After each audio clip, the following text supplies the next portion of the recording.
أعوذ بالله من الشيطان الرجيم. بسم الله الرحمن الرحيم. قل إن كنتم تحبون الله فاتبعوني يحببكم الله ويغفر لكم ذنوبكم والله غفور رحيم.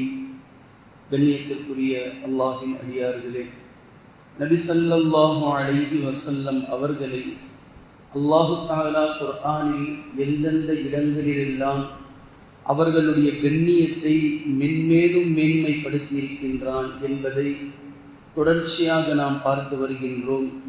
அதனுடைய தொடரில் சூரத்துல் அஅராஃபினுடைய 157வது வசனத்தில் அல்லாஹு தஆலா மிகவும் அழகாக பேசி காட்டுகின்றான். அல்லதீன யத்தபிஊனர் ரசூலன் நபிய்யல் உம்மி அல்லதீ யஜிதூனஹு மக்தூபன் இன்தஹும் ஃபித் தௌராத்தி வல் இன்ஜீல். நபி ஸல்லல்லாஹு அலைஹி வஸல்லம் அவர்களை பற்றி ஏற்கனவே இன்ஜீலிலும் தௌராத்திலும் எப்படி சொல்லப்பட்டிருக்கின்றதோ, என்ன சொல்லப்பட்டிருக்கின்றதோ அதையும் கண்டறிந்து நல்லவர்கள் சிலர்கள் அதையும் தேடி ஆராய்ந்து பார்த்து உம்மியான நபியான ரசூலாக இருக்கக்கூடிய இந்த முஹம்மது நபி ஸல்லல்லாஹு அலைஹி வஸல்லம் அவர்களை பின்பற்றக்கூடியவர்களாக இருக்கிறார்கள். நபி ஸல்லல்லாஹு அலைஹி வஸல்லம் அவர்களை அழகாக பின்பற்றுகிறார்கள். மேலும் தௌராத்திலும் இன்ஜீலிலும் நபி அவர்களை பற்றி என்னென்ன இருக்கின்றது என்பதையெல்லாம் எடுத்து எதுவெல்லாம் குர்ஆனுக்கும் ஹதீஸுக்கும் ஒத்து இருக்கின்றது என்பதையெல்லாம் பார்த்து நபி ஸல்லல்லாஹு அலைஹி வஸல்லம் அவர்களை அவர்கள் பின்பற்றுகிறார்கள். அப்படி இருக்கக்கூடிய அந்த சமூகத்திற்கு நபி ஸல்லல்லாஹு அலைஹி வஸல்லம் அவர்கள் என்னென்ன செய்கிறார்கள் தெரியுமா? யஅ்முருஹும் பில் மஅரூஃப், நன்மையை கொண்டு அவர்களுக்கு அவர் ஏவிக் கொண்டிருக்கிறார். வயன்ஹாஹும் அனில் முன்கர், தீமைகளை விட்டும் அவர் அவர்களை தடுத்து கொண்டிருக்கிறார். வயுஹில்லு லஹுமுத் தய்யிபாத், தூய விஷயங்களை அவர்களுக்கு ஹலாலாக்குகிறார். வயுஹர்ரிமு அலைஹிமுல் ஹபாயிஸ், கெட்ட விஷயங்களை அவர்களுக்கு அவர் ஹராமாக்குகிறார். இதை எடுத்துக்குங்க, இதை எடுக்காதீங்க, இதை தொடுங்க, இதை தொடாதீங்க, அல்லாஹ் உங்களுக்கு இதை அனுமதித்திருக்கிறான், இதை அனுமதிக்கவில்லை என்ற விஷயத்தை எல்லாம் அல்லாஹ்வின் தூதர் ஸல்லல்லாஹு அலைஹி வஸல்லம் அவர்கள் அந்த சமூக மக்களுக்கு கற்றுத்தருகிறார்கள். மேலும் وَيَضَعُ عَنْهُمْ إِسْرَهُمْ وَالْأَغْلَالَ الَّتِي كَانَتْ عَلَيْهِمْ وَيَضَعُ عَنْهُمْ إِسْرَهُمْ, அவர்களுடைய சுமைகளை தன் சுமையாக கருதுகிறார். தன் சமூக மக்கள் என்ன கஷ்டப்படுகிறார்களோ, என்ன பாடுபடுகிறார்களோ அவர்களின் மீது இருக்கக்கூடிய சுமைகளை இறக்கி வைக்கிறார். وَالْأَغْلَالَ الَّتِي كَانَتْ عَلَيْهِمْ, அவர்களின் மீது போடப்பட்டிருக்கக்கூடிய விலங்குகளை எல்லாம் உடைத்து எறிகிறார். இது உண்மையாகவே விலங்கையும் எடுத்துக்கொள்ளும். சமூக ரீதியாக என்னென்ன விஷயங்களில் மக்கள் அடக்குமுறைக்கு உள்ளாகிறார்களோ அத்தனை விதமான அடக்குமுறைகளையும் நபி ஸல்லல்லாஹு அலைஹி வஸல்லம் அவர்கள் இந்த இஸ்லாம் என்ற தூய மார்க்கத்தை கொண்டு ஒட்டுமொத்தமான அடக்குமுறைகளையும் தகர்த்து எறிந்து விட்டார்கள். சாதிய அடக்குமுறை, மத ரீதியான அடக்குமுறை, உயர்வு தாழ்வு என்ற அடக்குமுறை, மொழிவெறி கொண்ட அடக்குமுறை, நிறவெறி கொண்ட அடக்குமுறை, இனவெறி கொண்ட அடக்குமுறை, எத்தனை அடக்குமுறைகள் மக்கள் சந்தித்தார்களோ ஒட்டுமொத்த அடக்குமுறைகளையும் இந்த இஸ்லாம் என்ற தீனை கொண்டு அல்லாஹ்வின் தூதர் ஸல்லல்லாஹு அலைஹி வஸல்லம் அவர்கள் அவிழ்த்து வைத்து விட்டார்கள். இப்போது நம்முடைய கடமை என்ன? அல்லாஹ் தஆலா பேசுகின்றான் தொடர்ந்து. ஃபல்லதீன ஆமனூ பிஹி, இந்த நல்லவர்கள் அவரை நபி ஸல்லல்லாஹு அலைஹி வஸல்லம் அவரை நம்பிக்கை கொண்டு விட்டார்கள். வஅஸ்ஸரூஹு, அவருக்கு கண்ணியப்படுத்துகிறார்கள், அவரை கண்ணியப்படுத்திக் கொண்டிருக்கிறார்கள். வனஸரூஹு, அவருக்கு உதவியும் செய்து கொண்டிருக்கிறார்கள். வத்தபஉன் நூரல்லதீ உன்ஸில மஅஹு, அவரோடு ஒளிமயமாக இறக்கப்பட்டிருக்கக்கூடிய நூரானியத் இந்த குர்ஆனை அவர்கள் பின்பற்றிக் கொண்டிருக்கிறார்கள். உலாஇக ஹுமுல் முஃப்லிஹூன், இவர்கள்தான் ஜெயசீலர்கள், வெற்றியாளர்கள் என்று அல்லாஹ் தஆலா நபி ஸல்லல்லாஹு அலைஹி வஸல்லம் அவர்களுக்கும் நபி ஸல்லல்லாஹு அலைஹி வஸல்லம் அவர்களை பின்பற்றக்கூடிய முஃமின்களுக்கும் இருக்கக்கூடிய இந்த ஒற்றுமையை, பாண்டிங்கை பற்றி அல்லாஹ் தஆலா பேசுகின்றான். ஒரு முஃமின் நபி ஸல்லல்லாஹு அலைஹி வஸல்லம் அவர்களை எவ்வளவு முடியுமோ அவ்வளவு கண்ணியப்படுத்த வேண்டும். எந்தெந்த வழிகளெல்லாம் நபி ஸல்லல்லாஹு அலைஹி வஸல்லம் அவர்களுக்கு உதவி புரிய முடியுமோ உதவி புரிய வேண்டும். நபி ஸல்லல்லாஹு அலைஹி வஸல்லம் அவர்கள் கொண்டு வந்த இந்த குர்ஆனை பின்பற்ற வேண்டும் என்பதை அல்லாஹு தஆலா இந்த இடத்தில் குறிப்பிடுவதை நாம் பார்க்கலாம்.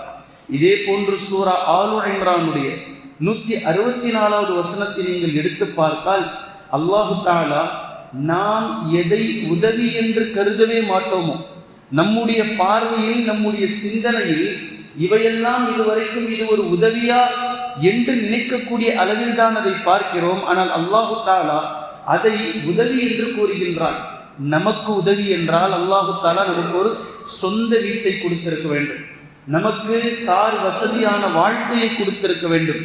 இப்படியெல்லாம் அல்லாஹ் நமக்கு கொடுத்தால் கொஞ்சமாக நாம் அல்லாஹ்விற்கு நன்றி செலுத்துவோம். அல்லாஹ் என்ன நல்லா வச்சிருக்கிறான், நான் நல்லா இருக்கிறேன்னு சொல்லிட்டு. ஆனா அல்லாஹு தஆலா இங்கு பேசுகின்றான், லகது மன்னல்லாஹு அலல் முஃமினீன். அதனால தான் அல்லாஹு தஆலா இங்க முஃமினீன் சொல்லிட்டான். யார் உண்மையில் முஃமின்களாக இருக்கிறார்களோ அவர்களுக்கு இது புரியும் அல்லாஹ்வினுடைய பேருதவி என்று. முஃமின்களின் மீது அல்லாஹு தஆலா பேருதவி புரிந்திருக்கின்றார். யோசிச்சு பாருங்க, என்னைக்காவது ஒரு நாள் இப்போது சொல்லப்படக்கூடிய உதவிக்காக அல்லாஹுக்கு நாம் எத்தனை நாட்கள் நன்றி செலுத்தினோம்? என்ன அந்த பேருதவி? லகது மன்னல்லாஹு அலல் முஃமினீன், முஃமின்களின் மீது அல்லாஹு தஆலா பேருதவி புரிந்திருக்கின்றான்.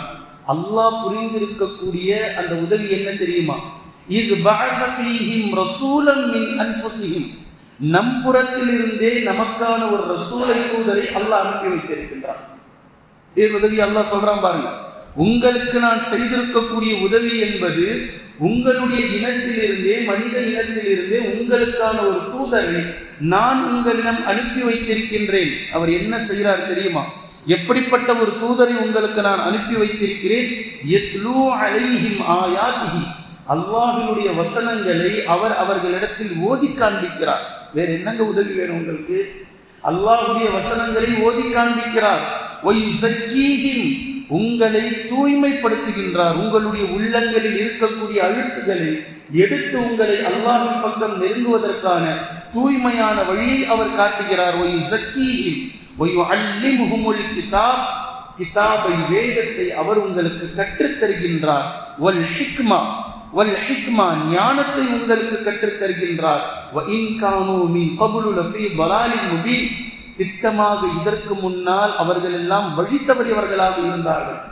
நேர்வழி தவறி இருக்கக்கூடிய அந்த நேரத்தில் நம் புறத்திலிருந்தே நமக்கான ஒரு ரசூலை நம்மிடத்தில் அல்லாஹு தஆலா அனுப்பி வைத்து அந்த ரசூல் நமக்கு குர்ஆனை ஓதி காண்பித்தார், அல்லாஹ்வுடைய வசனங்களை புரிய வைத்தார், நம்மை தூய்மைப்படுத்தினார், இந்த குர்ஆனுடைய ஞானங்களை நமக்கு கற்றுக் கொடுத்தார்.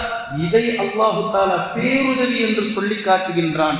ஒருவேளை நபி ஸல்லல்லாஹு அலைஹி வஸல்லம் அவர்களை அல்லாஹு தஆலா அனுப்பி வைக்காமல் இவையெல்லாம் கற்றுக் கொடுக்காமல் போயிருந்தால் இந்த சமூகம் எவ்வளவு வழிகேட்டில் போயிருக்கும். என்றாவது ஒரு நாள் அல்லாஹ் செய்திருக்கக்கூடிய இந்த பேருதவியை நாம் நினைத்து அல்லாஹுக்கு நன்றி செலுத்தி இதற்காக ஒரு சந்தோஷத்தை வெளிப்படுத்தி நம்முடைய வாழ்நாளில் என்று கழிந்திருக்கும் என்று யோசித்து பாருங்கள். இதெல்லாம் நம்மளுடைய பொருட்டில் உதவியே கிடையாது. ஆனால் அல்லாஹ் இதை உதவி என்று கூறுகின்றான். இதே போன்று சூரத்துல் ஜுமாவினுடைய 2வது வசனத்தையும் நீங்கள் பார்க்கலாம். இதே விஷயத்தை அல்லாஹு தஆலா பேசுகின்றான். ஹுவல்லதி, அல்லாஹ்வினுடைய வல்லமை எப்படிப்பட்டது தெரியுமா? அல்லாஹ் எவ்வளவு பேராற்றலுடையவன் தெரியுமா? ஏன் நீங்கள் அல்லாஹ்வை தஸ்பீஹ் செய்து புகழ வேண்டும் என்று தெரியுமா? முதல் வசனத்துல தஸ்பீஹை பற்றி அல்லாஹு தஆலா பேசி முடிச்சிட்டு 2வது வசனத்துல பேசுறான், நீங்கள் அல்லாஹுக்கு ஏன் தஸ்பீஹ் செய்ய வேண்டும், ஏன் அவனை துதித்து நீங்கள் போற்ற வேண்டும் என்றால் அவன் ஹுவல்லதி பஅஸ ஃபில் உம்மீயீன ரசூலன் மின்ஹும், உங்களிலிருந்தே ஒரு தூதரை உங்களுக்காக அல்லாஹு தஆலா அனுப்பி வைத்தான். அவர்களிலிருந்தே, அவர்களின் புறத்திலிருந்து ஒரு தூதரை அல்லாஹு தஆலா அனுப்பி வைத்தான். யத்லூ அலைஹிம் ஆயாத்திஹி, அல்லாஹ்வுடைய வசனங்களை அவர் அவர்களின் மீது ஓதி காட்டுகின்றார். வயுஸக்கீஹிம், அவர்களை தூய்மைப்படுத்துகின்றார். வயுஅல்லிமுஹுமுல் கிதாப வல் ஹிக்மா, கிதாபை அவர்களுக்கு அவர் கற்றுத் தருகின்றார், ஞானத்தை கற்றுத் தருகின்றார். வ இன் கானூ மின் கப்லு லஃபீ ضلالின் முபீன், நிச்சயமாக இதற்கு முன்னால் அவர்கள் வழிகேட்டில் இருந்தார்கள். இது சூரத்துல் ஜுமாவினுடைய வசனம். இதே போன்று சூரத்து ஷூராவினுடைய கடைசி 2 வசனங்களை பாருங்கள். சூரத்து ஷூரா, ஷுஆரா அல்ல ஷூரா. இந்த சூராவினுடைய கடைசி 2 வசனங்கள் 52 மற்றும் 53. அல்லாஹு தஆலா பல இடங்களில் சிராத்தல் முஸ்தகீம் என்று பேசுவார், நேரிய பாதை.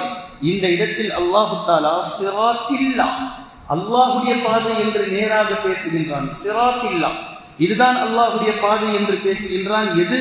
வகதாலிக அவ்ஹைனா இலைக ரூஹம் மின் அம்ரினா, நபியே உங்களின் புறத்தில் நம்முடைய ரூஹாக இருக்கக்கூடிய குர்ஆனை நாம் வஹ்யாக அறிவித்தோம். குர்ஆனை இங்கு அல்லாஹு தஆலா ரூஹ் என்று பேசுகின்றான். குர்ஆன் மாற்றத்தை ஏற்படுத்தக்கூடியது. குர்ஆன் இந்த இடத்தில் ரூஹாக அல்லாஹ்வை பேசுகின்றான். உங்களின் பக்கம் நம்முடைய ரூஹை நாம் வஹ்யாக அறிவித்தோம். மா குன்த தத்ரீ மல் கிதாப் வல் ஈமான், இந்த குர்ஆன் உங்களிடத்தில் இறங்குவதற்கு முன்னால், கொடுப்பதற்கு முன்னால் ஈமான் என்றால் என்னவென்று நீங்கள் தெரியாமல் இருந்தீர்கள். மா குன்த தத்ரீ மல் கிதாப், வேதம் என்றால் என்னவென்று நீங்கள் தெரியாமல் இருந்தீர்கள். ஈமான் என்றால் என்னவென்றோ, கிதாப் என்றால் வேதம் என்றால் என்னவென்றோ நீங்கள் தெரியாமல் இருந்தீர்கள். இந்த நேரத்தில் உங்களுக்கு நம்முடைய ரூஹாக இருக்கக்கூடிய குர்ஆனை நாம் இறக்கி வைத்தோம். வலாகின் ஜஅல்நாஹு நூரன் நஹ்தி பிஹி மன் நஷாஉ மின் இபாதினா, நாம் நாடியவர்களை, நம்முடைய அடியார்களிலிருந்து நாம் நாடியவர்களை இந்த குர்ஆன் என்ற நூறானியத்தை கொண்டு. இப்போ குர்ஆனுக்கு 2வது பேர் அல்லாஹ் சொல்றான். இதே வசனத்தில் மேல சொன்னா ரூஹ் என்று, இப்போ அதே வசனத்தில் அல்லாஹு தஆலா குர்ஆனை சொல்லுகின்றான் நூர் என்று. இந்த நூறானியத்தை கொண்டு நாம் நேர்வழி கொடுத்து விட்டோம், நாம் நேர்வழி கொடுத்து விட்டோம். இப்ப இங்க நபி அவர்களுடைய புகழாதாரம் என்னவென்றால், நம்முடைய ரூஹாக இருக்கக்கூடிய குர்ஆனை, நம்முடைய நூறாக இருக்கக்கூடிய இந்த குர்ஆனை மக்களை நேர்வழிப்படுத்துவதற்காக உங்களை நாம் பாலமாக அமைத்தோம். உம்மை நாம் தேர்வு செய்திருக்கின்றோம், உங்களுக்கு அந்த கண்ணியத்தை நாம் கொடுத்திருக்கின்றோம். வ இன்னக லதஹ்தி இலா சிராத்தின் முஸ்தகீம், நேரான பாதையின் மீதுதான் நேர்வழி பெற்றவராக நீங்கள் இருக்கிறீர்கள். சிராத்தில்லாஹில்லதி, இதுதான் அல்லாஹுடைய பாதை. இந்த குர்ஆனின் படி எவர் வழி நடப்பாரோ இதுதான் அல்லாஹுடைய பாதை. அந்த பாதையில் தான் நீங்கள் இருக்கிறீர்கள். அல்லாஹ் சர்டிஃபிகேட் கொடுக்கிறான். இந்த உலகத்தில் நபி ஸல்லல்லாஹு அலைஹி வஸல்லம் அவர்கள் இருக்கும் போதே நீங்கள் நேரான பாதையில் இருக்கிறீர்கள். சிராத்தில்லா, இதுதான் அல்லாஹுடைய பாதை என்று அல்லாஹு தஆலா பேசி முடிக்கின்றான். எனவே நபி ஸல்லல்லாஹு அலைஹி வஸல்லம் அவர்களுடைய கண்ணியத்தை அல்லாஹு தஆலா அடுக்கடுக்காக குர்ஆனில் அடுக்கிக் கொண்டே செல்கின்றான். இன்னும் எந்தெந்த இடங்களில் எல்லாம் அல்லாஹு தஆலா நபி ஸல்லல்லாஹு அலைஹி வஸல்லம் அவர்கள் கண்ணியத்தோடு முழங்கி இருக்கின்றான் என்பதை இன்ஷா அல்லாஹ் தொடர்ந்து நாம் பார்க்கலாம். குர்ஆனையும் ஹதீஸையும் தெளிவாக விளங்கக்கூடிய நன்மக்களாகவும் அதை நடைமுறைப்படுத்தக்கூடிய மக்களாகவும் அல்லாஹ் நம்மை ஆக்குவானாக. சுப்ஹானல்லாஹும்ம பிஹம்திக அஷ்ஹது அல்லா இலாஹ இல்லா அன்த அஸ்தக்ஃபிருக வ அத்தூபு இலைக்.